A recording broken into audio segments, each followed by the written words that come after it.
Hello, everybody, and welcome to this month's episode of Blades in the Dark. Six Towers Gang, Bloodletters, best gang in town, whatever you want to call us. Here we are. It's time for some crime. How's everybody doing? Fast. That's work. That's good.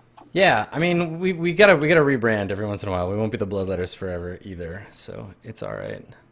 I was gonna ask all y'all what you've been up to since last month, but I know at least part of that because we all got to hang out in real life for 5 brief shining seconds. Didn't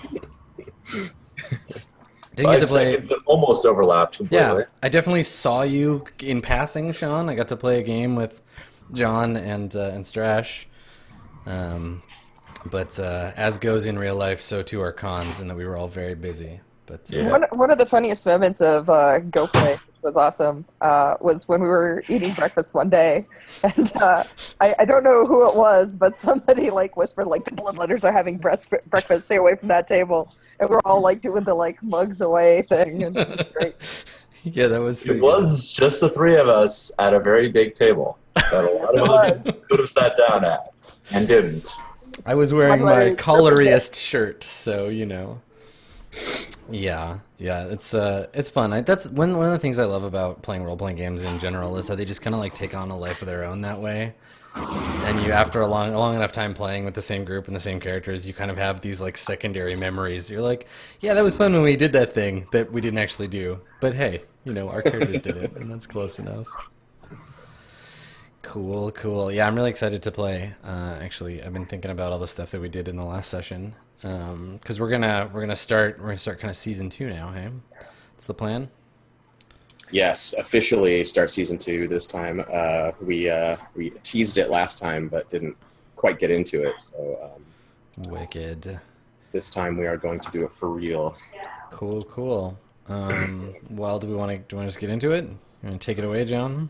Sure. Let's All right, do it. Yeah. So to briefly recap, the Bloodletters, aka the Six Towers Gang, put their sights on the Red Sashes, allied with the Lamp Blacks gang, and assaulted the Red Sashes headquarters, took them out, killed everyone who didn't run, and took over their headquarters, the sword fighting school. And time is going to pass a little forward. Last time we did some downtime in the immediate aftermath of that assault. And tonight we're gonna join us, the beginning of season 2. We have a lot of long dolly shots down streets, and the audience will be able to tell that, wait a minute, things have changed a bit in Duskwall. Some time has passed and there's a new situation in town. And, what are the Bloodletters doing now? So we're going to kind of reestablish a new thing. And this is something that Blades talks about specifically as a mechanic, so to speak. But it's something that a lot of role-playing games touch on, Apocalypse World, notably. But a lot of games, I think, benefit from sometimes stepping away from the moment-to-moment action, even the abstraction of downtime, and jumping ahead and kind of assuming things have happened and reestablishing a new situation to kind of, get the blood pumping again into a new thing. I've been rereading Undying recently, which is a game that's all about that shit. Where you're like, so you go to sleep and then you wake up and it's not the Bronze Age anymore. How about that iron? Yeah, Undying's probably the best example ever. I think we played our first little campaign was 6 sessions, and we went. It was 180 years or something like that passed during that. As opposed to most games of D&D that each session feels like 180 years. That's right. the iconic, I took 15 years to train to become a wizard, and 15 days later I'm 20th level. That's right. Yeah. It's all, you front load all that shit in D&D. If I can take just one moment, Yeah. Undying is an awesome game, and it is the only game, in my opinion, that has vampires in it, or predators, that actually deals with that aspect of their lives, which is to say that many of them live for centuries. I think that's really cool. So, all right, I'm done. What do you mean? Vampire the Masquerade isn't the perfect vampire game, and no other vampire games ever needed to be made? Come on, Strash. I am not on. ashamed of my 90s habits, I'll have you know, Adam. I'm going to call Tim Bradstreet right now and tell him what you said. get some sweet art by like Richard Kane Ferguson or something. I don't know. Dying is amazing. Everyone should play it. Yeah. So, not just are we going to reorient and have some time passing, but we also, as a group, kind of thought, well, hey, we're drug dealers, right? Let's do that some more. Yeah. So we haven't really been hitting on that aspect, mostly like gang war kind of stuff. So we're gonna get back to that as well. So I will paint the picture of the new situation here, and we can get going. Cool. I'm excited. So let's see, where should we start? First, if you go and look at the Red Sash headquarters here, the image with the sashes on the screen, I will show you what it looks like now. Last time you had a conversation with the illustrious Roth Kinclaith, and he expressed interest in taking over the school and innovating it as a new cover operation, a new sword school that he's going to be heading up. And Oh yeah. so here is the facelift, of course, done up in the Kinclaith family white, gray, and gold accents. Excellent. Or silver accents, I should say. All traces of the red sashes are gone, and some very tasteful pale white lights put in place of the open flames that they used to have. Yeah, it's nice. We don't teach sword fighting in a brothel anymore. That's right. It's way less sexy, but it's still Sure. still good. I assume that we still have a pool in the center of it. Yes, just back through those arches and back there. A fun fact about the pool, Sean. I'm glad you brought that up. Yeah. Sure, it's not a thing we would miss. Something has happened. We might as well start there. So maybe the camera flies through here, and we see a new crop of students. We see Roth in his white bling outfit with his fencer's jacket buttoned on the side, and teaching a young student a lesson because he let his guard down. He gives him a cut across the cheek so he'll remember, that kind of thing. Camera flies to the back to the fountain back there, which Arcee had been Devil's bargained into fully refurbishing in the Skurlock family style to properly consecrate it to Satara even further. Mm-hmm. And that has been done. It's not the rushed, crappy brick job that was done at the tattoo parlor. It's a very nice, beautifully adorned. That tattoo parlor job wasn't crappy. It was artisanal. Come on. We're trying to stay authentic. It was locally grown. That's right. Yeah, this one's very nice. But the pool, the fountain itself, is completely dry. It's sort of dusty. It's not dirty. I mean, Roth runs a tight ship here, but it's utterly dry. The spigots there have little accretions on them from where the water has been dry for a long time. And rushing down into the pipe works and coming out into the tattoo parlor basement, we see the same pool there. Also bone dry.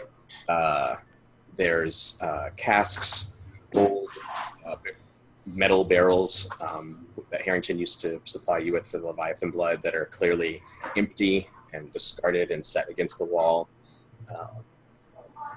And the camera flies up through the basement into the tattoo parlor, which is in operation. Someone's getting a tattoo, an ordinary one, not using the special ink. And out on the street, we see a changed docks. So I have a map here. I think. Let's see. How do I switch my? So you guys can see this page. I think I just do this. Yes. Did that work? You can drag the little player ribbon over to it, but I think we're all GMs, so we can. Oh, the player ribbon. Okay. Yes. There we go. Yeah. So I've outlined here this sort of turf there at Crow's Foot, and there's a bridge that goes over to the docks. This is roughly the kind of area where the Red Sash HQ is, and where the bridge is, and where the tattoo parlor is to the west there on the dockside. Sorry, John, I apologize, but I'm not. Oh, never mind. I can change it myself. So. Oh, can you see it now? Okay. Yep. I was able to change. Yeah, the game's a bit different than usual because all three of us are GMs. So dragging the players over doesn't move anybody. It doesn't do anything. You can't tell me what screen to look at, Harper. But we can change it ourselves. You can change it yourself. Yeah. Aha! I see it. Yes. There we are. So we've gone from the east side to the west side. We're moving on up. Yes, that's right. Over here on the docks, and actually along the bridge. Most bridges in Duskwall have buildings on them. They have apartments and shops and things. They're all constructed. And We're at London Bridge in that time. Yeah, that's right. That's right. Just like that. Or bridges in like Florence and stuff, right? Like actually, out of my you based one of my illustrations. One of the bridges on a photo you took in Florence. Yeah, it's so good. Very cool. So it's what we normally see. The camera comes out of the tattoo parlor, and we see that the street and the little narrow alleyway next to the tattoo building. But the street life is somewhat different. It's more active than it once was in terms of the drug scene. So it used to be that the Red Sashes had this drug den over here that you guys took originally, and it was one of the few places in this little area of turf that was selling drugs. But now we see out on the corners here in the docks territory and across the bridge too, there are open sales of drugs going on. We see this because it's typical Duskwall. It's night, always super dark, lit by electric street lights. Buzzing and hissing. At the intersections of a lot of the streets, small lightning barrier checkpoints have been erected by the spirit wardens, cordoning off, sort of sectioning up this area of the docks and Crow's Foot across the way. There's a barge in the river, in the canal there between the two areas, a spirit warden's barge, with the little portable rookery for the crows, the secret crows on it. A spider-looking hull, a clockwork automaton that's about the size of a horse, clanks past one of the barriers in the background. Its robotic sort of wedge-shaped head scanning back and forth. Spirit wardens with their masks stand around. There's dozens of them through the whole neighborhood. And do they watch idly as this sort of non-Leviathan blood-fueled drugs just pass hands and they don't? So the drug that we're seeing is a drug called Spark, and it's very obvious. We see some, money, a coin, patch of coins change hands, and someone fumbles with a small packet and leans up against a wall in an alleyway, and there's this blue discharge, like sparks fly. And they crumple against the wall, and there's little burn marks on their fingertips and black little char on their face. And Spark's made from refined electroplasm, a little bit of electroplasm. And it has this ozone-y pop and crackle to it. And the whisper types really don't like it because it's extremely disruptive to the ghost field. And so whatever's going on here, the spirit wardens definitely have moved into this area where a cohort of their people were slaughtered and their bodies displayed as gruesome trophies hung from the street lamps here. So they've moved in and apparently are turning a blind eye to all of the spark trade, or perhaps even boosting it up a little bit to help with whatever they're doing here, this kind of sectioning off of the area and locking it down in terms of supernatural shit. And there are two gangs kind of mainly operating here that we see. One is the Grinders, which are on the dock side. The Grinders are a gang of factory workers from Scotland who worked in the Leviathan blood processing factories there. All the ships hunt, and then they take the blood to Lockport. Lockport does all the processing. They put the refined blood on the ships, and they bring them to Duskwall. And so Lockport is this horrible, like, acid rain, shit hell town. People get mutated by the blood effects from the toxic fumes and everything, and it's this really horrible place. And a contingent of these guys have come to Duskwall. The word on the street is that they're rabble rousers. They're like seditionists or something. But that's very, very underworld insider knowledge. That's not common knowledge at all. You guys have heard of this stuff. People don't really know who they are. They wear like heavy slicker, like sailor slicker coats with the like face covering that buttons on the side and the hood cut down like this. And some of them have like one arm all wrapped in bandages or something. It's like this big weird shape hanging out of one of their sleeves. And they really imposing figures. So these like sort of hulking figures. She was like, they're totally jealous of my whisper look. That's right. That's right. Totally trying to move in on that. So I'm a trendsetter. They've clearly moved in here and are on the corner selling Spark on the dock side. And on the Crowsfoot side, the Billhooks are another gang that's run out of a butcher shop. They're kind of a Gangs of New York kind of gang, I think. You can imagine Bill the Butcher from that movie. They're extremely violent, kind of openly warlike. They go around with like pikes and stuff and extort people they sort of terrorize them. They're famous because their boss, Turville, is in Ironhook, and he runs the gang from the prison. The word is that his two lieutenants are like kind of fighting over who's going to take over because he's an old man. He's never getting out of Ironhook. So, Right. You guys have heard, they have allied with the Crows, Lissa's gang, who used to run Crowsfoot before you guys moved in and allied with the Lampblacks, and things kind of got a little dicey. Things are up in the air right now. Lissa is reasserting her dominance. She and the Billhooks are also tier 2, and they're like teamed up.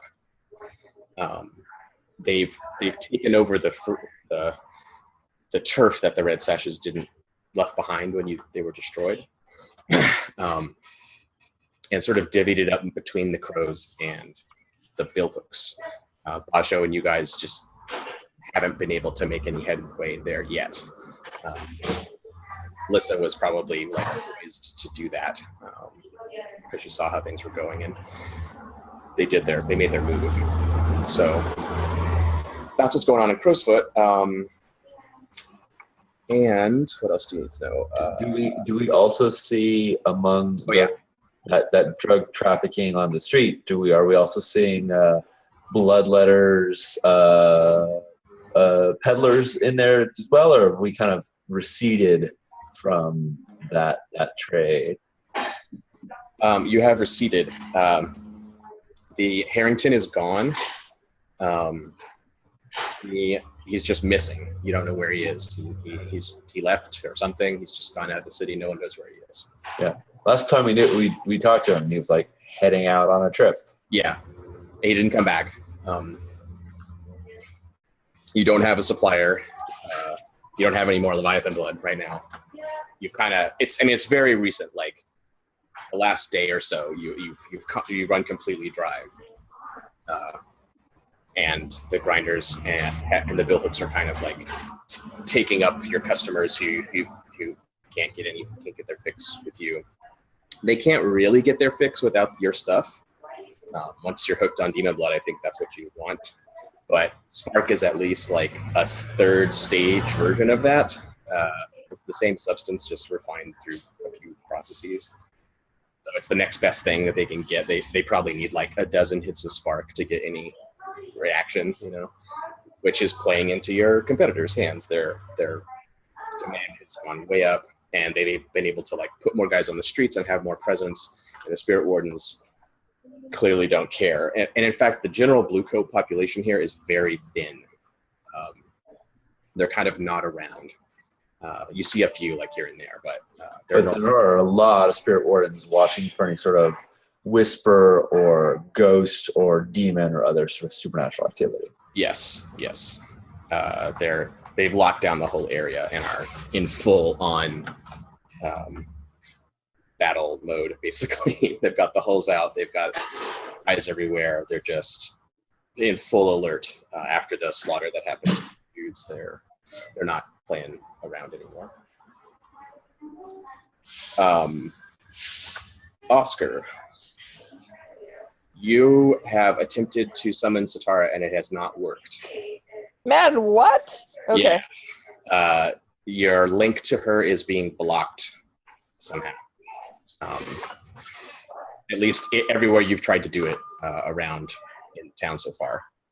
There may be some places that aren't blocked. You don't know yet, but she disappeared.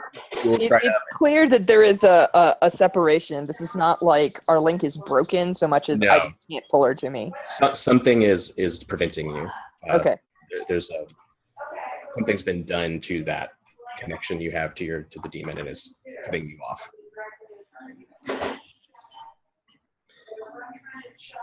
So yeah, I think that gets us up to speed. Awesome.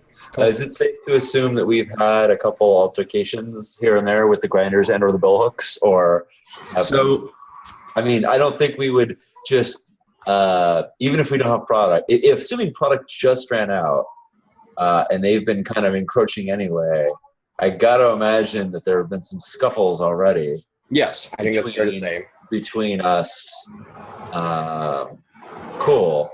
So if I'd like to start a scene of us sort of all coming together in light of, you know, most recent events that works either in the basement of the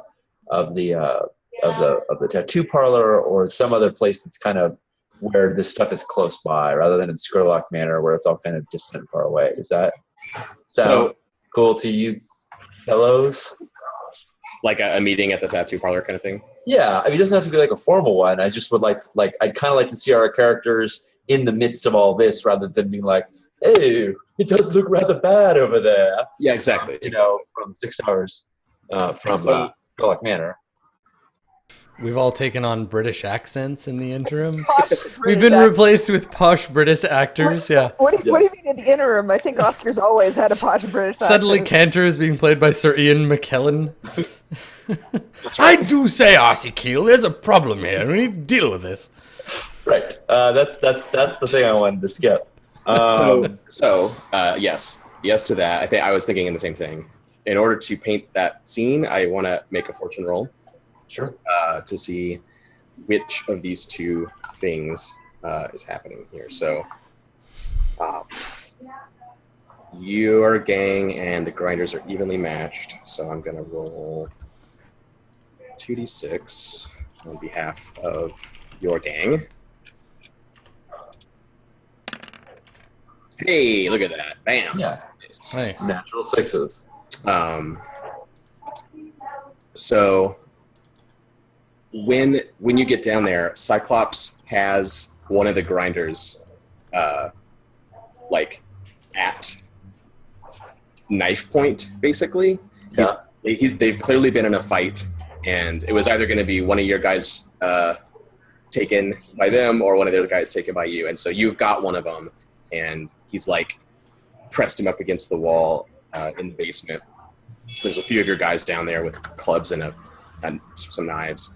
And the grinder's just like, you know, getting back with his hooded coat on and sort of mask, glaring at everybody. Like he's not like beaten up really or surrendered or anything. They've just kind of like got him. They kind of pushed him down the stairs and pinned him. And outside, when you get there through the alleyway, there's a group of grinders and a group of your guys out there like yelling at each other and shoving. And the one or pair of blue coats that are around. The spirit wardens don't give a shit. They're not really paying attention. There's a pair of blue coats like kind of eyeballing back and forth like, see where this goes. Maybe, well, I don't know. We're going to jump into this. When you get in there, you see the scene. They've sort of captured kind of one of the grinders. And There you are. You're all together. Cyclops is there. Are we indoors? Yeah, you're. Let's say you're upstairs right now, and they've got the grinder down in the basement. Okay. So we're in the tattoo parlor. Yeah. RC fucking. Can I? Is it fair to say that that Oscar and Cantor are inside, or are we all coming in together? I'm definitely already inside, and if there are cops outside, I'm probably not sauntering in now. Yeah. Yeah, Cantor, do you just slip in with everyone else, or do you go out front where all the gangs are like, posturing and shit? Oh, I totally go out front. I thought you might. Obviously. Yeah. Plus, especially if there are like so few cops in this neighborhood, it's like, welcome to Amsterdam, man. I don't give a fuck. Yeah, like when you go out there, it's basically equal. You're both tier 2. You both got tough dudes in close proximity, and clearly like there was some kind of weird scuffle, and they grabbed one of their guys, and so one of the grinders, Darrett, his guys are like, yeah, Darrett, yeah.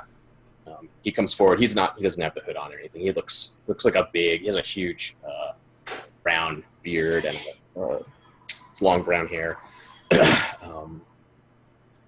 And he not saying anything yet. He's just like sort of pacing back and forth a little and like looking at your guys and doing that thing, just like cocking his head. And then when you show up, clearly, well, you like fell into a dumpster full of discarded fashion items or something. I don't know. He like this dude shows up in this like crazy outfit, and that draws his eye because he's just wearing this like plain black slicker and everything. And then your gang is like, oh shit, and they're like, on. It is so on. So yeah, so you guys are inside. You're gonna have a talk. It seems. What do you make a move out here, Cantor, or do you just kind of pass by? No, I think I just make a point of like, being seen, right? Of being like the boss is here, and you like go in. Yeah. Yeah. Okay. Totally. Awesome. Cool. Yeah. Right. I find my way to my fellow gangsters. Yeah, as soon as like Cantor's there, I like look at the guy who's getting a tattoo and I said, "You're done." He's totally not, and he doesn't know who's saying it. Yeah, he's kind of oblivious to this situation, and he turns around to be like, "Shh, I'll tell you when I'm done." He's like, "Yeah, get up, go." He gets up and like the tattooist like drags the needle on him because he just like gets right out of it, and the guy's like that. And he grabs his coat and hat and just he lines out the front door, and Cyclops goes over and like shutters the windows and he like leans against the door to like keep it closed. Yeah. And outside there's this kind of indistinct like, do it, come on, just this kind of like tension. I guess I'll open the discussion. Oscar will definitely say, Quillen tells me that we are out of Leviathan blood. No Leviathan blood means no product. No product means no matter how many corners we hold, we have nothing to sell. Yeah, that's why they're here. We got no right to be on these corners. We have nothing to... Oh, I also, sorry guys, I don't mean to break your flow here, but I should say that this is not due to incompetence. You guys know how much you had, and you had it planned, and it's not like you just went, oh shit, we used all our Leviathan blood. Where did it go? Yeah. It's strange. Like you should still have some, but it's all gone. Like it's. Oh, like mysteriously disappeared? Some of it went missing. Yes. Yeah, Cantor probably doesn't realize that and assumes that RC fucked something up because RC was like the line on the supply. So maybe this is like part of an ongoing like cold shoulder situation where I'm like, what's going on, RC? Where's the supply? What's happening? And like I've been kind of like annoyed with you of late, whether you know why or not. And yeah, I think when I come in, I like take my coat and my hat off and I like hand them to some random person, like just go and deal with these. Yeah, it's one of your gang guys, and he's like, they sort of dress middle now. They used to wear like shirt sleeves and suspenders and that kind of thing, but now they have like ill-fitting suits and vests now. Yeah. and elbow patches, and he takes your coat and kind of like brushes it, like, you know. Yeah, you better have a brush for that, right? Yeah. All right. So if it comes to RC about if the look is like what's going on, and we don't know, RC's reaction is we're out. That's what's going on. We should have It's more complicated than that. If we are missing both our supplier and our supply. It means that something, I'm not sure exactly, but we have two problems. One of which is that somebody is taking stuff, and I do not know if it's somebody in our gang or somebody who's managed to somehow weasel their way into our stores. And the second problem is that without more stuff coming in, we're not going to be able to make anything. Yeah, that's the problem I want to focus on right now. Because finding out where our stuff is not going to solve the problem that our supply is cut off. We got to find out who's taken our stuff and put a hurt on them. That's not going to make Hawthorne reappear. And without Hawthorne, we ain't got no product. Without product, we got no corners. So we need to either find Hawthorne or figure out a way to twist Strathmel or another hunter into giving us the goods. Otherwise, we're going to lose everything we built. And I think we got a lead on Strathmel. I think we got a way to twist him, to put the pressure on him, and she kind of like steps forward, like stepping into the circle, like this is my play. We go after Strathmel, and instead of suckling from the teat of Hawthorne and hoping that we get the drippings, we take that damn Leviathan ship back, or at least its product, and we start rolling in it. Because if we don't act fast, we're gonna lose everything we built. Well, it seems like realigning ourselves with the supply is definitely on the to-do list. But I figure if we get more blood before we figured out where the leak is, it's like our boat has a hole in it, and we're putting water in instead of, you know what I mean? Sure. I'm not opposed to finding out where everything's gone. So here's the problem. Yeah, no, that's definitely something that we're going to have to do. If we fill our cargo hold and the stuff is leaking out, there is definitely a hole, but we need to get more stuff to put in the hole before we can find the hole and see where it's leaking. Exactly. I have a different... Cyclops has a thought. Oscar, I should tell you something. Point of order, because you said this a while back, and I don't want to get lost in the shuffle here.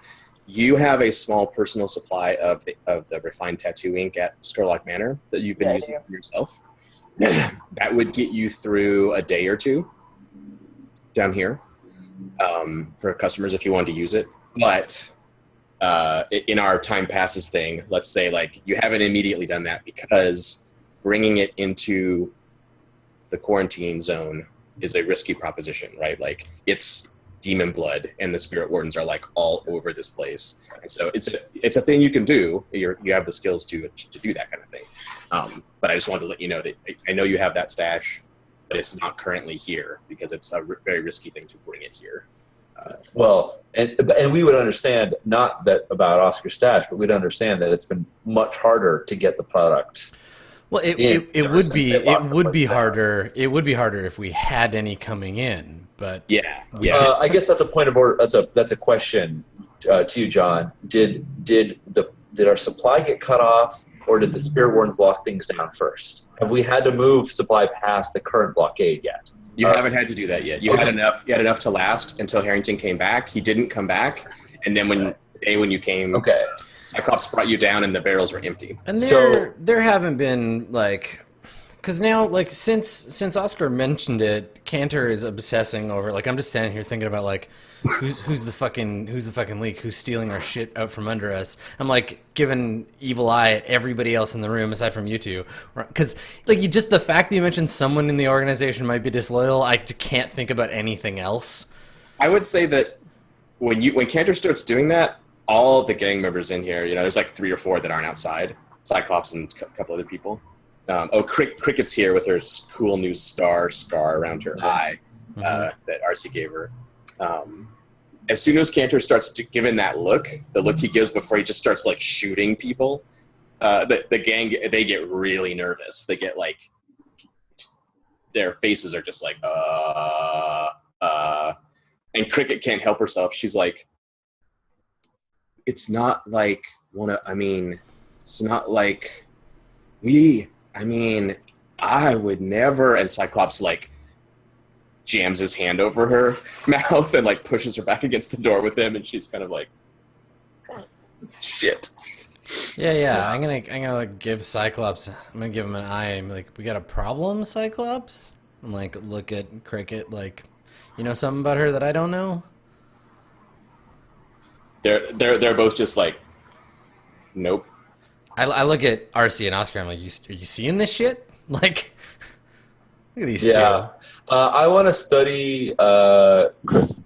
Cyclops because I want to figure out if Cyclops is trying to keep Cricket from getting herself into trouble by flapping her mouth, or whether or not I want to know whether this gesture is a protective one of like, shut up, you're making a fool out of yourself, or if it's like, oh, don't let it out. Does he have personal fear right now? I want to see if his reaction was like, I'm watching over you, or oh shit, you're going to compromise us. And the way I do that is I like, at first I don't react, and then when Cantor asks and he's like, nope, RC's like, Cantor asks you a question.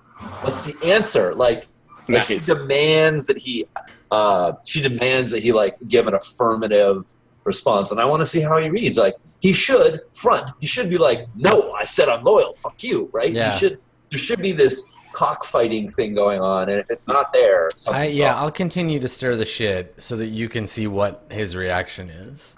So I think you're gathering information with command. That's what it sounds like to me. Because you're like, I'll take that. Someone asks you a question, speak up, and it's you're forcing him to act, but you're not specifically forcing him to answer the question. You're forcing him to reveal his true intention, like his true thoughts, right? Yeah. With your force of intimidation and command and presence, right? Yeah, cool. Are you doing this by yourself? Is someone going to help you? I think Cantor is you could either be a group action while you're partaking, or you could be giving me help. But I'm definitely helping. Okay. Though cool. I think it's more from a character standpoint. I think it's more RC taking advantage of Cantor's natural tendencies than Cantor actively intentionally doing anything. But I think it plays out the same way. Mechanically, it's to help. Yeah. Okay. Cool. All right, Adam, you take one stress and trying to get a bonus die. All right, and is this are we in? We're not in downtime, so this is a normal action. In this case, actually, it's fortune roll. It's a fortune roll. Okay, so we're not. Because this is your gang. You have control of these guys. We've established very well that RC has major control over these guys. Yeah. They cannot currently, from a standstill, your gang cannot pose you a threat. You have taken that off the table. So this is a safe roll right now. Okay, cool. So it's a fortune roll to see how much you get out of all right. Cyclops. Let's see. I see 1/6. There we go. Nice. All right. All those dice, but 1/6. Good. So it's a complete answer. Do you have a specific question of? Yeah. I mean, you want to ask me or just? Yeah. The question I want to ask is Cyclops trying to hide something from us that he knows about this? Yes. He is trying to hide something. He is actually, he's done this before. God, what session was that? You can give us a scenario. He disappointed you somehow and was super sheepish about it and was like, oh, I don't know. It's when we had sex. Oh, that's right. That's what it was. Yeah. It's when we had sex and he kind of blabbed his mouth about it and everyone, yeah. So you can tell that he thinks he's done something wrong. Well, he thinks he's failed you. Yeah. Not that he's done something wrong. He thinks that he should have caught this. Exactly. Yes. Okay. And he knows it's his fault, but you don't get the read that like he stole the blood. Yeah. He just thinks he should have been. So I'm like, I kind of get up in his face and like, can I elicit the reaction I want? Can I get him to like push back? Because I don't want him to crumple on me here. Like, I want him to show his loyalty by being like, no, I didn't, that's not it. And thus I can turn to Enter and say, he's fine, he's clear, right? Can I get that reaction out of him? Totally, yes, okay. Yes. All right. Because if he got all sheepish, I'd be like, oh, God damn it, Cantor, you got 2 guns, there's 2 people, right? No, you get that reaction out of him, totally. Cool. Yes. Awesome.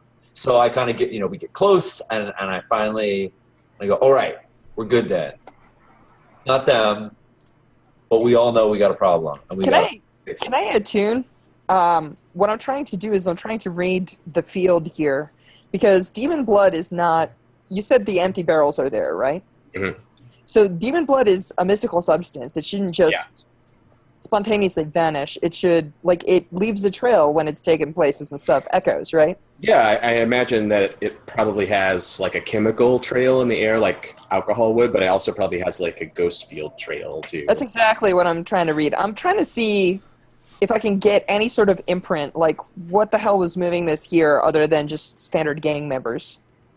Yeah, totally. Turn on your Geralt of Rivia Witcher vision and just follow the trail. So attuning is desperate. You start to open your brain to the psychic maelstrom, so to speak, and you get this. There's this like hum. There's always a hum in Duskwall. You guys don't notice it anymore. Yeah, background. Lightning towers are just like wah, like all the time. But now there's these like they're kind of these checkpoints that they've put between the buildings at intersections that you have to pass through. Sometimes they're on, and sometimes they just leave them off, and it's like a gating kind of thing that they have set up.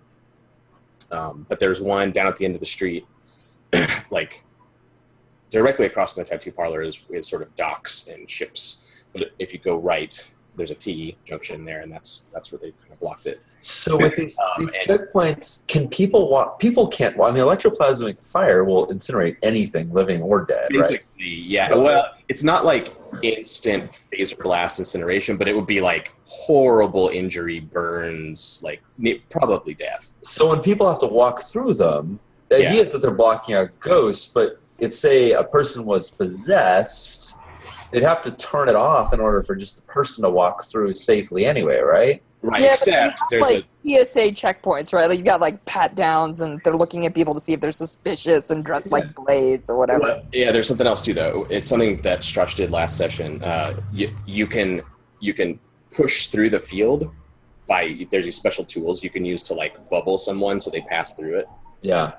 And that will like strip spirits away or whatever. Like it has kind of magical power to it. Normally they just like leave them off. It's a huge power cost to run these things. So normally they're off, or they turn them on and they force people the other way to go through a checkpoint because spirit wardens are whispers, so they can just like do it physically. They can like scan people with their mana. So.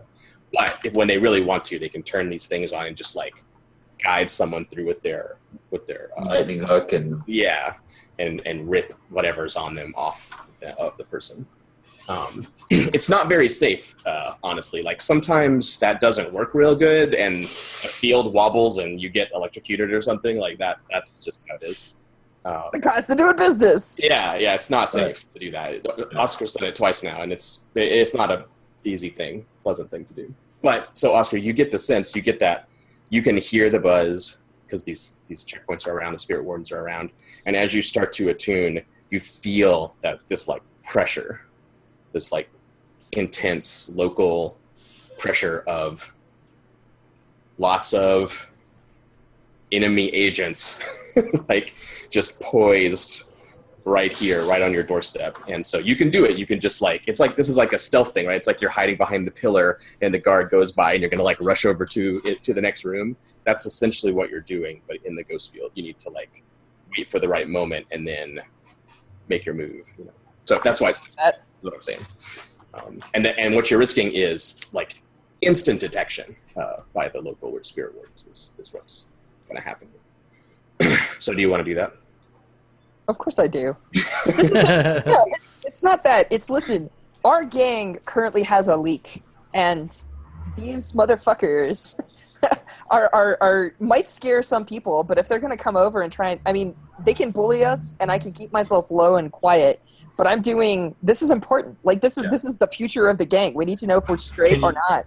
In order to do this, you can put on your spirit mask, right? Like, we're gonna see. I never show up in like undressed. If I'm doing gang business at this point, I'm already have it on. Okay. Hell yeah. I would like to not interrupt. I would like to assert before you're doing it one other thing that we should factor in, because it might change what you look for. Which is that, okay, wait, we don't have 2 problems, we have 3 problems.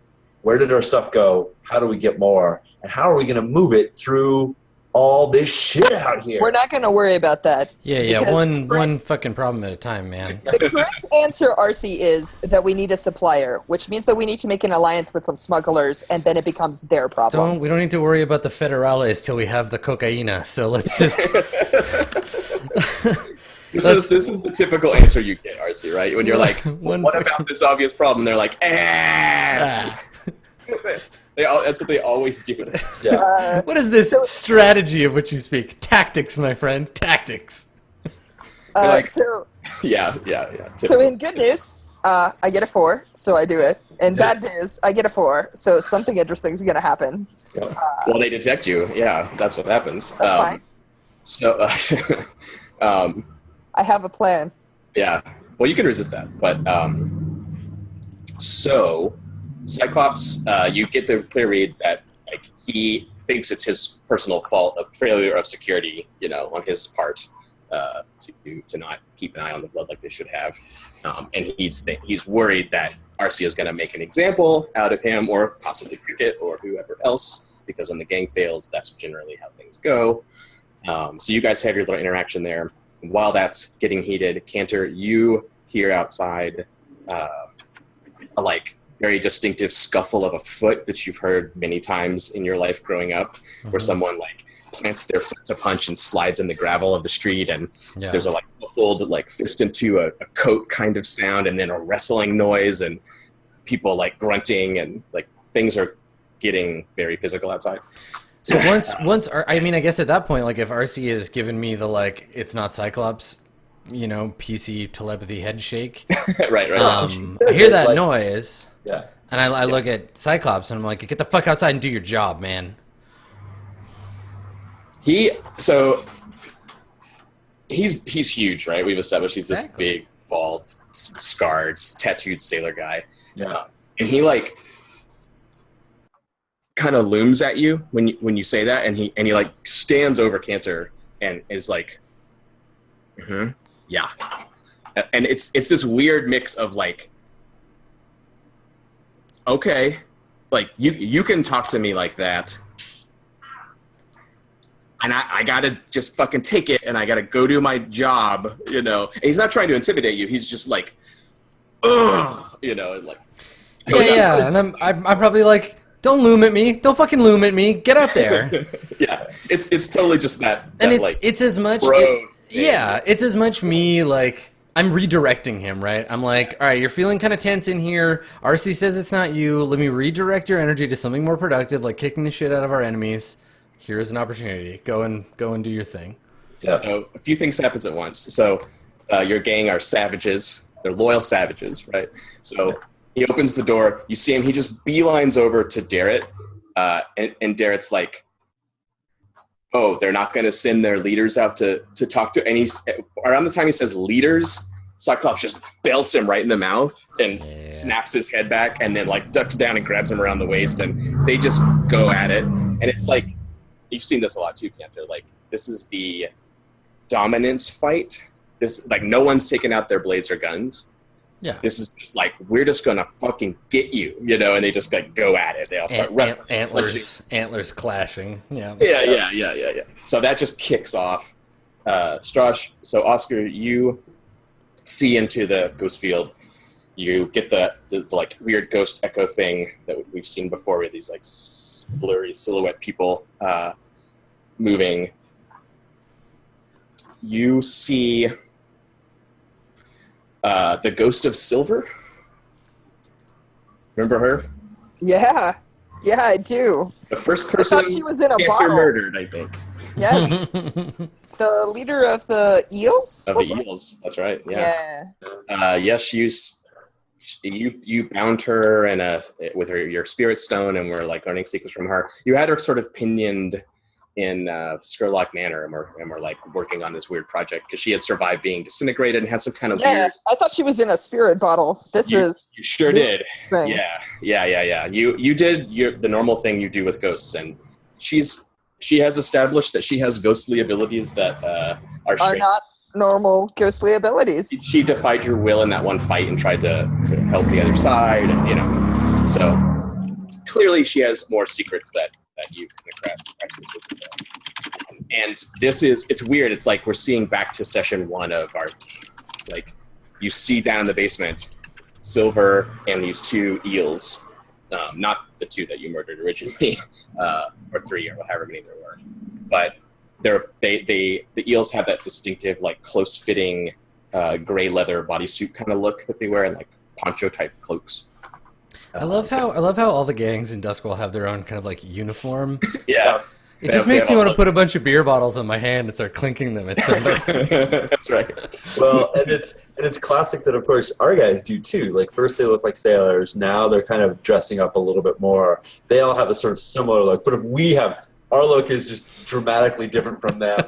Yeah, it's all over the place. PC's look versus the NPC's look. Yeah. Right? Well, the PCs have to have our own individual costumes, otherwise no one can tell us apart. Exactly. You have a much more detailed branding system. Gotta sell those costumes at Halloween to everybody that watches the show. Exactly. So in the very first episode, down in the basement, the eels were down there doing whatever they were doing. Eel stuff. Yeah. And they got murdered by Cantor and mostly Cantor and you guys. And we kind of see that again. Like, we see this group of sneak thieves and smugglers, and they've come into the tattoo parlor stealthily. They've slipped in, evaded Cyclops and the guys, picked the various locks, gotten downstairs, and have what am I trying to say? Not excavated. Like, they've taken out part of the wall, and down where the lower canal sewer area is, have just siphoned out the very mundane sort of heist that you see in the Ghost Field here. By siphoned out, you mean they just like lost, like they just destroyed it, or they? No, they stole it. They stole it. Okay. Yeah. Well, it's actually that's a good question. I wonder if you can tell. I guess it's going down into the canal into something down there. You don't really see in the vision. These motherfuckers drinking our milkshake. They could be pumping it just straight into the canal, or they could be putting it in another thing down there. Maybe. I'm sure they're taking it because that's totally wasting money. Yeah. I mean, getting it out of here past the Spirit Wardens would be really hard. But this is clearly their thing. Like, they're thieves. They're good at this, and so you're kind of seeing this vision outside. And so while this is happening, you feel this, like, that weird pressure, like, intensify, like, push down, square down on you. Are you going to resist detection with resistance roll, by the way? Or are you going to let that happen? Oh, you mean detection? Yes, the Spirit Wardens know where you are right now. Yes, I will totally resist that. Hang on a second. Let me see. 1 second. This is actually. I'm thinking about how I would do this. Resolve. Yeah, that's yeah. Okay. I think so. I mean. Yeah. So I think. Well, I had an insight solution, which would basically be, "Hello, tiny familiar. Go lead them on a merry chase. Farewell." Oh yeah, we haven't seen your familiar yet. I was waiting for the introduction of this creature. That's fine too. Yeah, that works for me. Yeah, great. So yeah, I think that's actually how I'm going to do it. I think so. It's obvious that the spirit wardens have set up shop, and they've been here for a little while, right? Yeah, well, they so they were already in the area, and they had their rookery and stuff before, and they've just like doubled everything. And, right. So I think that the premise here is that I'm hoping that what I'm trying to persuade them of is like, you know, I take a look, and then I'm going to take my familiar, and I'm going to send it off and lead them on a merry chase. And the premise here is that I'm not trying to, like, clearly they know that there was some sort of powerhouse here, right? Like, there were people that were skinned and hanging from light posts, their rookery got completely wrecked, and there's something that's been, like, bouncing crows and leaving, like, blood-written messages and things like that. And I'm trying not to basically say, P.S., I'm in your zone right now, somewhere, you know, come get me. Like, I could play the I'm the bigger whisper than you and sort of like try and backhand them with my willpower. But what I'm instead going to do is be like, aha, I was prepared for this. And I'm going to basically just take a quick peek so that they get the little ping. And when they look over, it's tiny and running away in a direction. And they can... Yeah. The other thing is, like, in terms of, you know, spiritual signatures, you probably have some kind of resemblance to Satara, so she might have some imprint on you, but you're definitely not Satara. So that thing that did that massive scale carnage, you would be at least a step or two away from as well. Yeah, but if you've got an area cordoned off and you're like, I'm looking for a murderer, and somebody gets killed with a super precise shot and vanishes into thin air, you're like, aha, they're still here, right? Whereas this could look like anything. It's just a blip on the map. So that is what I'm doing. I am resisting. Is that cool? You're muted, John, but I saw an affirmative. All right, cool. Survey says I get 1 stress. Nice roll, nice roll. So they notice. They just don't notice me. That's weird. I actually saw a 6, but that was a weird echo in the ghost field, I guess. You actually got a 5. All right. So yes, you're resisting the fact that they detect you right now and come to where you are, and instead sort of twisting it to they run over there instead. So tell us, this is the reveal, right? You went to the Deathlands, you found the remnants of an animal line that survived the cataclysm. What does your familiar look like? What is it? Oh man, you know, I was gonna send you a note and be like, "Hey John, what kind of cool animal did I get?" Oh, you wanted me to come up with it? I'm on the spot. Okay. I can come up with it if you want. That's fine. All right. Well, you tell me some ideas that you have, and I'll see if I can riff on it real quick. So. I'm always leaning in the like cat direction, like a small feral lynx kind of thing. I think you said a 3-eyed cat was one of the things. Yeah, you mentioned it's totally a thing that I would like. I think that's pretty awesome. But I was also kind of thinking like an owl or something, because we have all this bird imagery, and you've kind of like a crow thing. Or it could even be another crow if we want to just double down on all the crow stuff. I think 3-eyed crows are a little too GOT for me right now. That is true. It could be like a 6-winged raven, or I don't know. I don't have super strong feelings about it. I would like you to have the thing that excites you and you think is really cool. So if you don't want to think of it right now, also, then we just see you like turn away and that something skitters off and we don't know what it is yet. That's fine too. Yeah, let's go with that for right now. You see me sort of like look up, we see something like vanish off into the night across the rooftops, and we'll stick with that for the And night. as we established before, familiars are not subtle things. So there's this weird sound, like a bunch of feathers flapping or possibly claws clicking or something. And there will always be claws clicking. the room gets like slightly darker over there for a second, and it gets cold. Like something weird happens, and you guys are like, what the fuck? And then something like the door kind of goes bing, and like something runs out into the night. So I think as the tensions are sort of like escalating and there's a fight brewing outside, shit's about to go down, I sort of let Cantor and RC know. You know, what I say is like, it's the eels. It's not us. And the eels done robbed you. No, I thought those fuckers were dead. Yeah, that's what I was like. I'm like, so they came back to life, and now they're stealing from us. When you kill something in this devil forsaken city. You better fucking kill it right. God damn. Obviously, we did not kill them hard enough the first time, and they need a second killing. I suppose we should go and reapply it. You know where they are, Oscar? That's good news, because that means our gang is solid. It means we need to double up on security, but at least it means we don't have a rat inside. It means this place isn't, though. They managed to... John, you said that they actually pick locks and things like that? Oh, yeah. It's like you watched a little like Ocean's 11 operation go down here, where they Mechanically speaking, we actually did pick secure for our lair a while back. But this is not our lair. This is our first turf. That is true, but your Skurlock Manor is secure. But this place you did specifically train Cyclops to have good security here.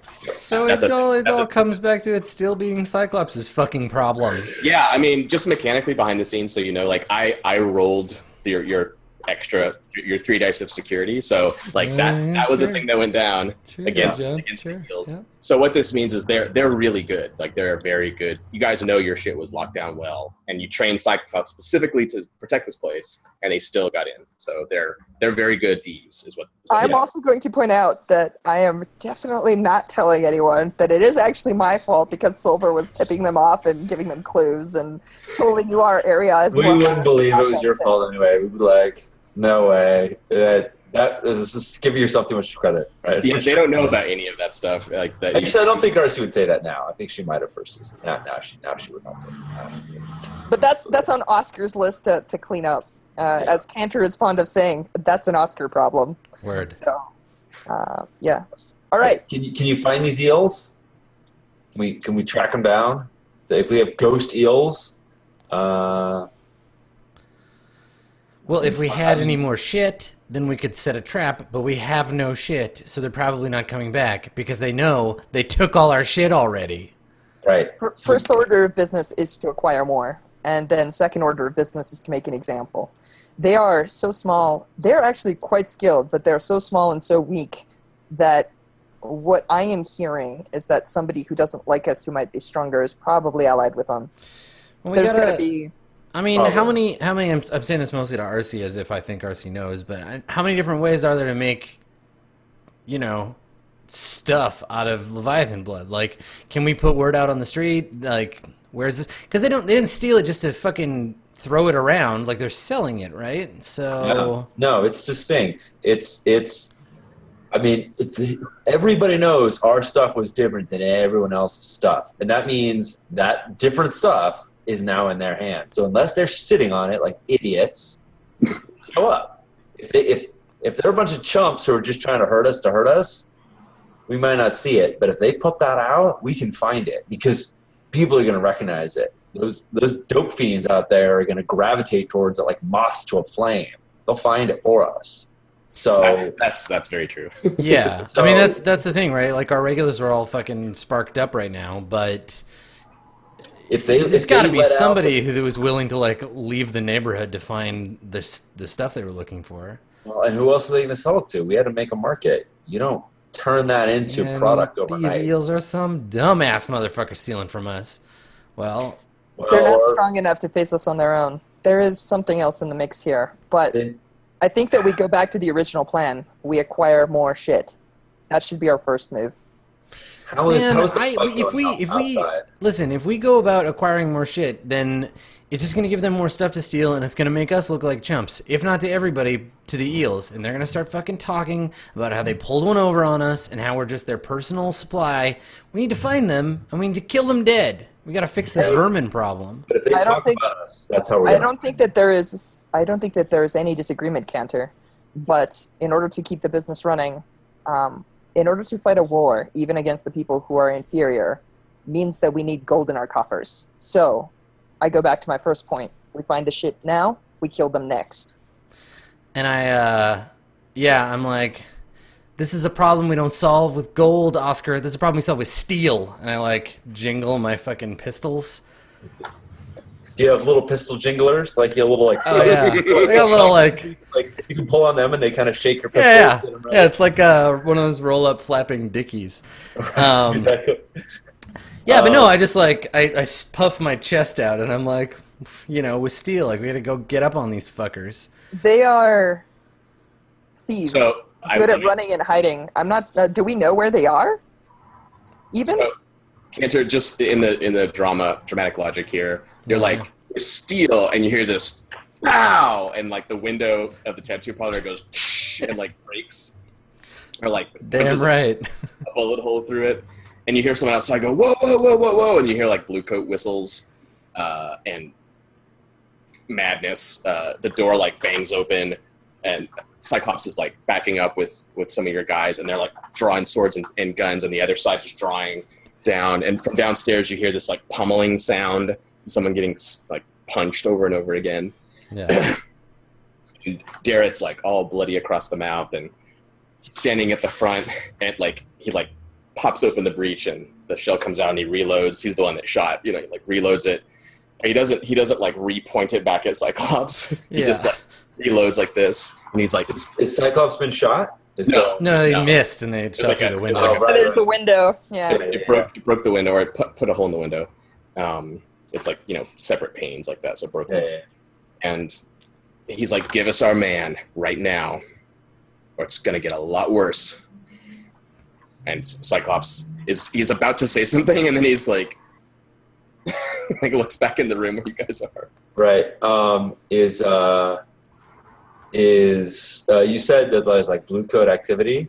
Can we tell whether the blue coats are going to be here momentarily? Yeah, they basically run up, the two of them. One of them was blowing his whistle and he stopped, and his partner, this woman, she has her gun out, and they're kind of like looking around, and the first guy, he puts his whistle down, and like there's this bit of a standoff.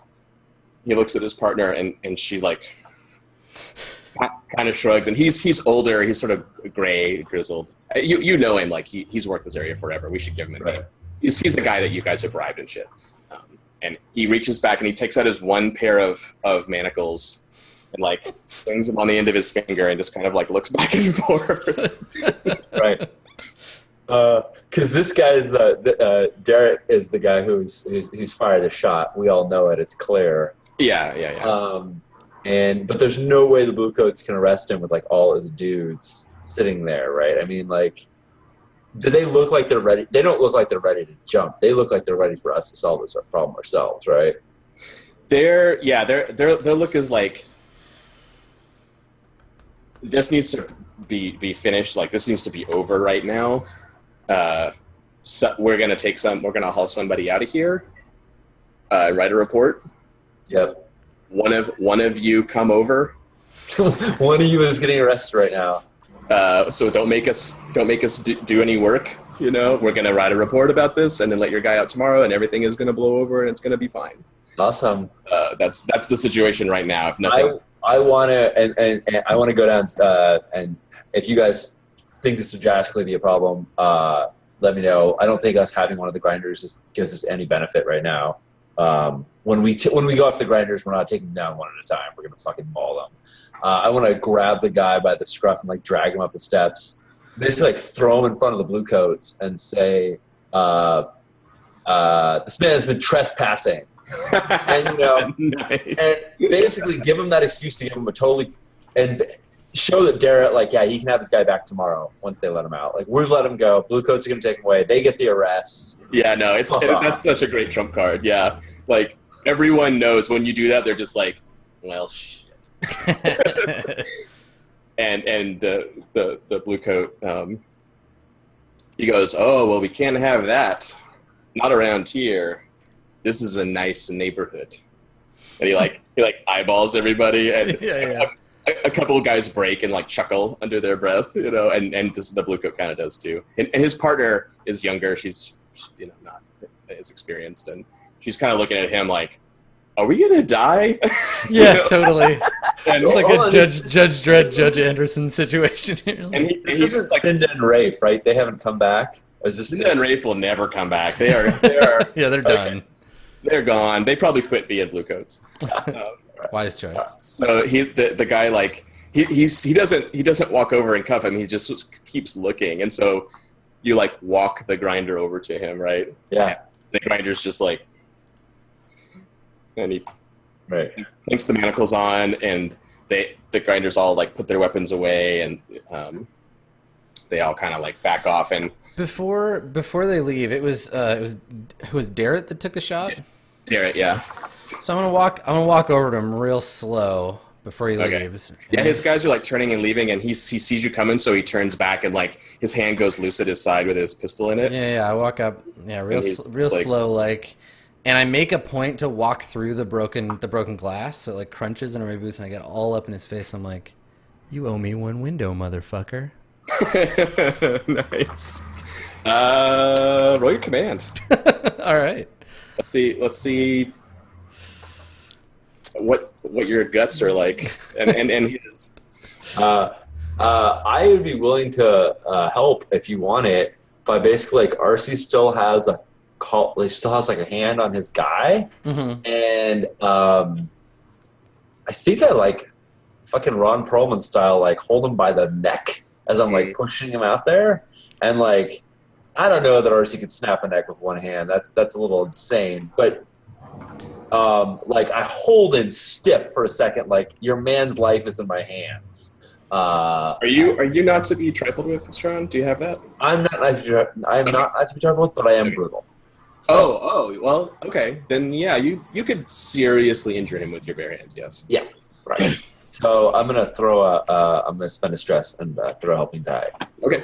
If that makes sense with the kind of I love that you're backing up this threat. Like, you owe us a window, and if you don't do what we say, we're gonna kill this guy because that window really tied the room together. We could kill this guy. Yeah. That's the important part. It's not we're going to. You don't want to be this guy. So yeah, I mean, so basically, what this role's about, to put it in context here, like, there's been this pissing match between the two of you. The gangs didn't get anywhere. They just kind of clashed, and now Cantor's coming out to seal the deal and be like, and fuck you. Well, it's also Cantor just cannot not have the last word in any situation. Like I have to say something, even if it's going to go horrible with me. But this is the turf thing. This is like, are they gonna just come back tomorrow like they did today and do this all over again, or are you you're gonna put your foot down a little bit and be like, no.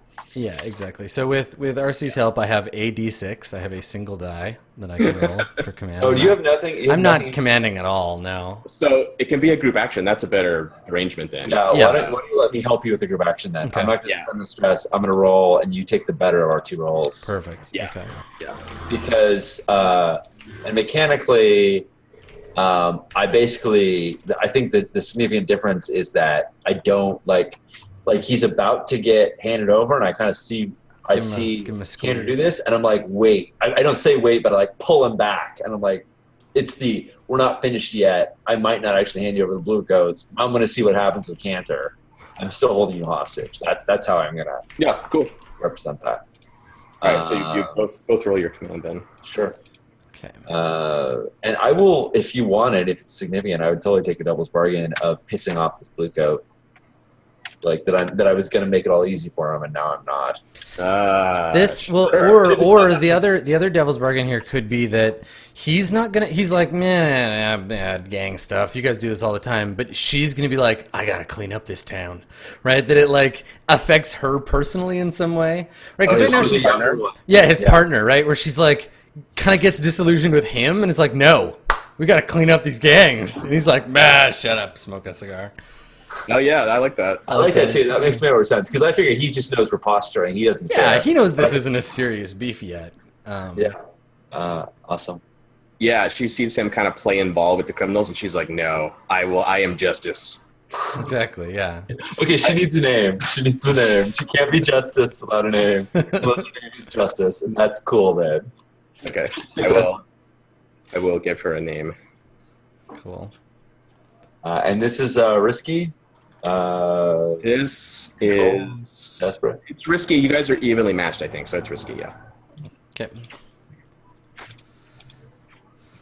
All right. But you did say this will affect their gang's position as well. Yeah, I would say. I mean, and vice versa, right? Like, it's whose gang is like dominant on the street right now. You guys are going to establish that. Yeah, right. Because what I want to do is what I'm hoping, and I don't need to usurp this Adam, but I'd love to buy us a little bit of time with this.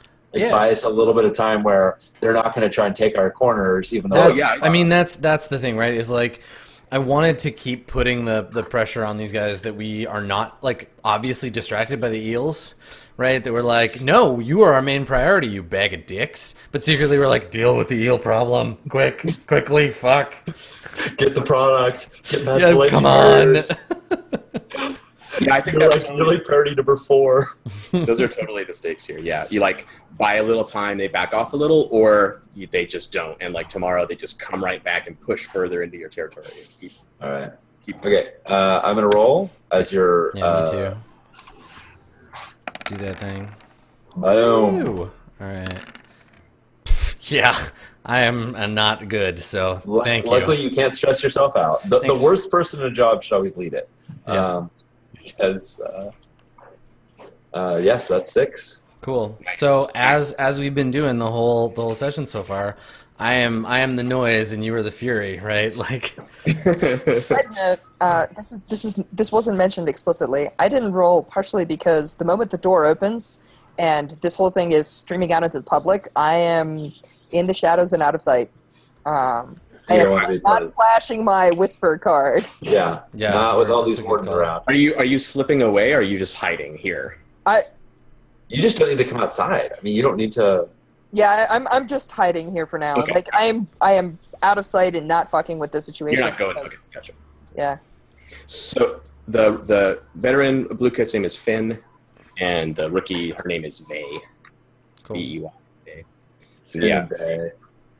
You have this weird interaction. Cantor, you get up in Darrett's face, and he like he like thinks, oh, here's a punk who's gonna be a punk, and I ain't scared of no punks, you know. So he just stands there with his pistol hand loose at his side, and you get in his face, and like behind you, he sees RC's like steely death grip and gaze, and then he looks back to you, and you've got the like. I'm loco.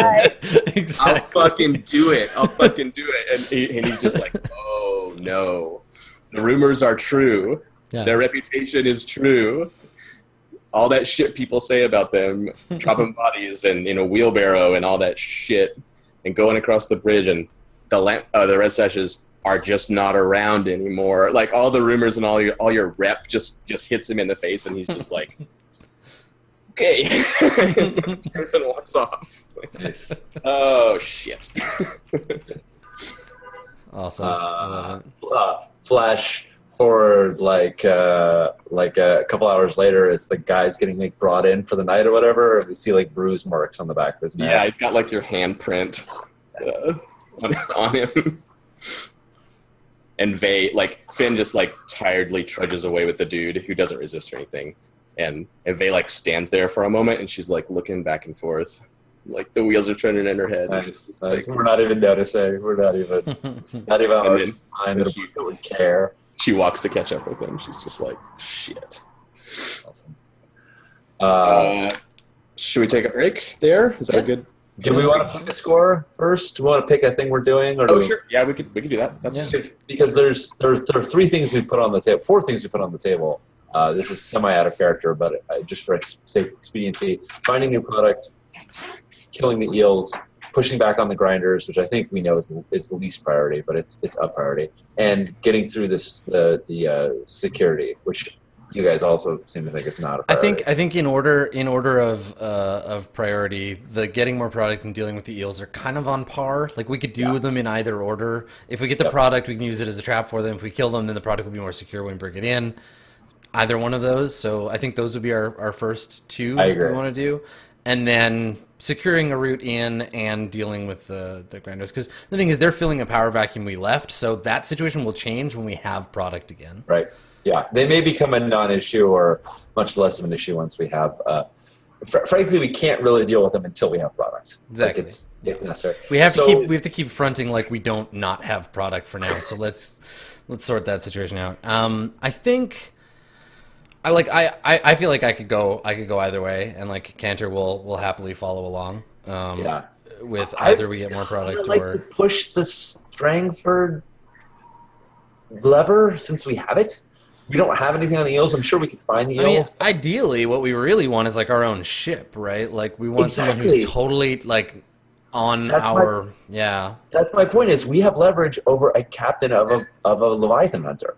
Mm-hmm. We actually have leverage over 2 captains of Leviathan hunter. But I don't think you want to bring what's her face into this. Oh, I forgot to mention that in the recap. Linnea's at sea. She's on a hunt, so she's currently not in the city. Okay. Well, all the better reason. So Cantor has subsequently gotten like really into like sad love poetry. He's like trying his hand at writing some poems of his own. Yeah. Probably a lot more candles in his boudoir than there usually are. Mm-hmm. Yeah. Going through. I can just imagine the conversation. Like, Oscar, do you have candles? It's like, do you want black ones, silver ones, ones with gold dust, ones with stone dust, the ones with essence? Just the saddest ones you got, man. Like crumpled paper. Papers everywhere. Coming into RC's room in the middle of the night, be like, RC, you know, you're a woman. What's this? You like this? Yo, bitch, I miss you like crazy. You're on a boat. I am sad. P.S. Horny. What do you think? You like it? It's a good poem. Does it make you go? You feel that? No? All right. Take 2. Oh my god, I love it. So when I said Strangford's Rush, it seemed like you were kind of not wanting to go that angle. Did you want to find a different way to get the thing is, my vote would be, we've got an angle that we can push. We could look at something like the Foghounds, who are actually smugglers. Yep. And it would allow us to off-put the difficulty of moving product to them. And it has the added advantage of, if they have problems, we then have 2 gangs to address it. They're also allied with the Lamplexx currently, I believe. Strangford is fine, but the problem that we have is if we have a single person that we're leveraging as opposed to a group of people, a gang continues when a single person goes to prison. If we rely on one person, we're going to be in the same boat when that person's out, or somebody finds out our connection and offs them or whatever. But Strangford, like Skurlock, is a guy who represents a lot of power. He is... If we have a Leviathan ship, that's not one dude. I mean, we're putting the pressure... The ship's not going to serve us. We only have leverage on him. And it's dubious leverage. It's going to be our words against his, really. We got to try to use him to leverage. Like, what we really need is a not that big deal Leviathan captain who will do whatever we say. Well, hang on. Let me just step in here for a second and be the voice of the game for a second. Sorry, John. The players are talking right now. We don't really need the GM, so we'll get back to you when we have a plan. Hang on a second. Anyway, your effectiveness in executing a plan comes down to doing it. There is no we can't do that because that won't work because of this factor. None of that is a thing in this game. Stop using logic. If you say we're going to use our leverage against Strangford to make him give us Leviathan blood, then you go do that score. Yeah.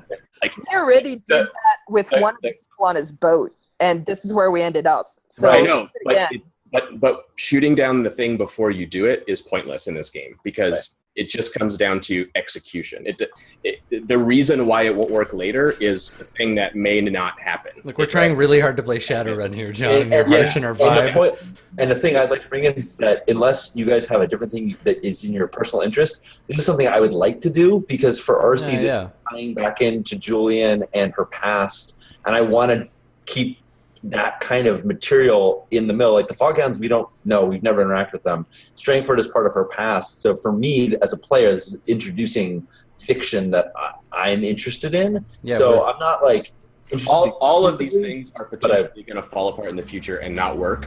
Yeah. So that's not a reason not to do a thing. Do the thing that is interesting to do, not the most likely thing, because that's not how the game works. Which is actually, like for the sake of like design discussion and stuff, it's a kind of a big deal thing about Blades in that normally that's the opposite of how it works. It's like the better your plan, the more dice you have or whatever to like succeed at it. But in this case, the reason why the Six Towers gang has been so successful so far is that we just pick plans that are fun and do them and then roll well. Yeah. It's because I roll 6s. That's what we need. It's because I roll good and Strash knows all the rules. There is a factor, and Strash is touching on this. The tier does matter. Like he's tier, and the Foghounds are tier 0 or whatever. But because of all the prep work you've done, you have the opportunity to attack a tier 4 dude, which you wouldn't normally have. Yeah. So, and also a tier 4 dude can do a lot more than a tier 1 gang. I mean, like it works in our favor once it all comes down to future executions. Yeah. The Foghounds in game terms can screw you over in just as much as Strangford can. Like there's no safe choice. Well, here. I say we go to the old man, we put the fucking screws to him and see what happens. Because, you know. John, to be square, though, I am not talking about a safe choice so much as I'm talking about Strangford, with all his power, still can't smuggle that shit into an electroplasm-controlled territory. Whereas... He's a Leviathan Hunter Captain. He's tier 4. I mean, the Spirit Wardens, what tier are they? 3. So in the world of power structures of Duskwall, he outranks them, right? That is true, but I mean, we've tangoed with things that were 2 tiers above us and come out on top. No, I'm not saying you're not right. Like that's all accurate. I'm just saying that like there is no like he can't do that. This won't work. Like that is a fair point. Those things aren't true. Anything is possible. You just have to try it and try to put the pressure on it to make it happen. There's no this can't be done. You know what I mean? But I'm also like again kind of going back to the what we'd like to get in the game. I'm also sensitive to if that's not a thing you want to do, Josh. Like if that's something you want to like. That's the important question. Later on, I'm cool with doing that. But like for me, mixing up with Strangford is something I really want to bring in. So if it's like, oh well, we'll do the fog guns now, we'll use Strangford later. That's fine. I'll put it to you a different way. Oscar's point is that he thinks this is a stupid plan. In the sense that you're just like, yeah, we should totally go and like wreck a Leviathan Hunter Captain. I'm like, let me get this straight. We're at the weakest we've been in a long time, and what you want to do is go and pick a fight with somebody who is way bigger and stronger than us. Yeah, hearing that right. And if you're RC will totally argue that, like, okay. But Sean won't. Like RC will totally fight for that because she has reasons to believe that it'll work based on what she knows. But like Sean doesn't want to ruin your fun by saying that's what we have. Don't worry about that. I think that Oscar's response to that will be to like look at you, kind of like confused, like you're supposed to be the smart one, and then he turns around and looks at Cantor, and he's like, "Cool. Okay, you're the tiebreaker vote. Which way are you going?" Awesome. Cool. If that's cool with you, then let's do that. Let's see what do the plan that sounds fun because we're going to spend a few hours doing it. So whatever sounds fun, pick that one. Killing eels. Yeah. Killing the eels, yeah. Yes. That's how I'm gonna get the most experience. Like if Cantor's strength lie in finding the people that are fucking us over and fucking them over harder, right? We're bigger than you are. Getting our XP. Yeah, totally. Yeah. Okay. All right. I mean, does that make sense? Like in character, you guys have this conversation about risks and reward and all this stuff. But as players, like, what sounds fun? Do you want to assault people? Do you want to steal stuff? Do you want to social plan a dude? Like, pick the fun one. I am happy with assaulting. I am happy with... I don't know about social planning a dude. I don't think any of us are really good at social planning. Yeah, no. I want to get up in someone's face with my guns and make them be dead. All right. Well, the social planning is key to doing... Well, I don't know. Nothing's key. Nothing. No, we can do whatever. We can fucking roll up on his house, put his head in a bag, drag him off somewhere, and then have a discussion with him and be all scary. I mean... Yep. Right. I'm all for an infiltration plan. That'd be really funny, actually. What's really sad is we don't have the corpse toilet. So yeah, that's true. I just want to play a scene threaten to put him in it. Of Cantor with like a burlap sack over his head with eye holes cut out of it, putting a gun at this old man and being like, "Where's the boat, old man?" All right. Nothing was ever the same after we lost our corpse toilet.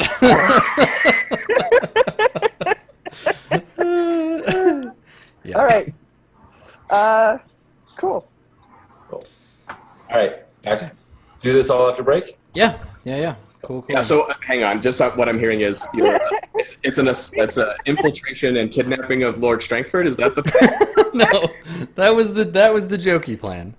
I think we're gonna go after the eels because we want to get rid of them, and also because if they're working with someone else, it'd be nice to know who our enemies are before we get a bunch more shit and they come steal it again. So short term, get the stuff back from them. Yeah. So you have a buffer, and then maybe get strength for shit. Like, is that what I'm hearing? Like a 2-stage. Yeah, and we still need. I mean, we know that they're both problems: getting product and securing our league. So we're gonna go for the league first. yeah. Okay, I gotcha. All right, cool. Cool. Let's do that next. All right, cool. Well, let's take 5, and when we get back, we will roll some dice and shoot at some people, and maybe they'll stay dead this time. Stick around. Yeah, it's not a problem. We got part 2 coming up right after this.